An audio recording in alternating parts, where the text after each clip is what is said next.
Pension चाहिए सभी को, फिर यह सवाल उठे इसके लिए सभी पहल क्यों नहीं करते हैं? क्या किसी भी दल के नेता पेंशन के सवाल पर आपके सामने बोल रहे हैं? उन्होंने इस सवाल को अपने भाषण में उठाया है। अलग अलग पेंशन को लेकर राजधानी दिल्ली में प्रदर्शन होते हैं, मगर मिलकर क्यों नहीं करते? दिल्ली में बहुत प्रदर्शन हुए पेंशन को लेकर। उनकी मांग सरल है कि हमने जिंदगी भर काम किया, काम में हम संगठित क्षेत्र के थे, अब उसी का हिस्सा है कि हमें पेंशन मिले, और पेंशन भारत सरकार 200 रुपए देती है। आज की तारीख में 7 रुपए रोज में एक कप चाय भी नहीं आएगा, लोग पड़े पड़े मर रहे हैं अपने अपने गांव में। भारत सरकार इन पेंशनों पर 6,500 करोड़ रुपए खर्च करती है, और खुद सरकारी तनख्वाह जो 5% लोग हैं उनकी पेंशन पर 2 लाख करोड़ खर्च करती है, उतना 5% पर, और 6,000 करोड़ इन पर। तो यहाँ मांग हो रही है कि न्यूनतम मजदूरी की आधी। सरकारी कर्मचारी हैं, वो भी अब अपने भविष्य को लेकर असुरक्षित होने लगे हैं कि बगैर पेंशन के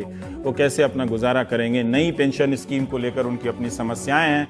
ईपीएफ में बढ़ाना है पेंशन का हिस्सा तो 3 मई से पहले कर लें अप्लाई, चूके तो होगा नुकसान। तरीका बेहद आसान है। जी हाँ, कर्मचारी हायर पेंशन स्कीम के तहत अपना ईपीएफ कंट्रीब्यूशन बढ़ा सकते हैं। ये ऑप्शन चुनने पर ईपीएफ के एम्प्लॉयर कंट्रीब्यूशन का पूरा 8.33% जमा इनके ईपीएफ अकाउंट में ट्रांसफर किया जाएगा। पर इस स्कीम के लिए सारे लोग एलिजिबल नहीं है। तो कौन कौन से लोग एलिजिबल है जिसके तहत आपका ईपीएफ का कंट्रीब्यूशन बढ़ेगा, साथ ही आप लोगों को यहाँ पर अधिक पेंशन का लाभ मिल पाएगा। देखिए, 2014 में एक नियम आया था। इस नियम में कहा गया था कि 15,000 रुपए की बेसिक सैलरी के ऊपर ईपीएस के लिए एलिजिबल नहीं होगा, यानी 15,000 की सैलरी तक 8.33% यानी अधिकतम 1,250 रुपए हर महीने ईपीएस में जमा किए जा सकेंगे।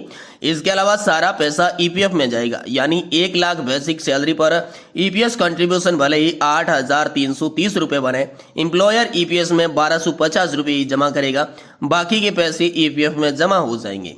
हालांकि जो लोग 1 सितंबर 2014 और उससे पहले ईपीएफओ से जुड़े हैं, उनके पास ऑप्शन था कि वे 6 महीने के अंदर हायर सैलरी का ईपीएस कंट्रीब्यूशन करने का आवेदन कर सके।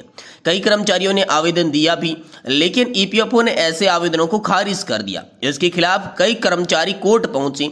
नवंबर 2022 में सुप्रीम कोर्ट ने 15,000 की अधिकतम पेंशनेबल सैलरी के नियम को सही माना।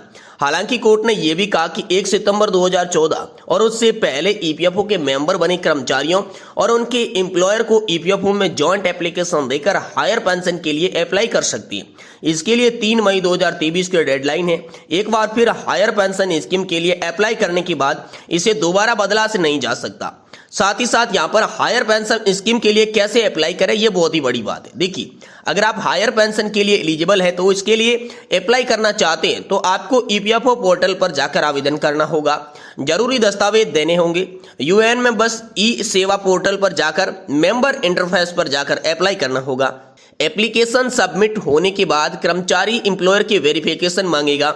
ईपीएफओ ऑफिसर एप्लीकेशन को वेरीफाई करेंगी, सब सही निकले और इंस्टीट्यूट ट्रांसफर प्रोसेस होगा। अगर फॉर्म में कुछ गड़बड़ी होती है तो उसे सुधारने के लिए कर्मचारी और उनके एम्प्लॉयर को 1 महीने का जो समय है वो भी दिया जाएगा। तो दोस्तों, इस तरीके से आप ज्यादा पेंशन पा सकते हैं ईपीएस में ज्यादा कॉन्ट्रीब्यूशन करके।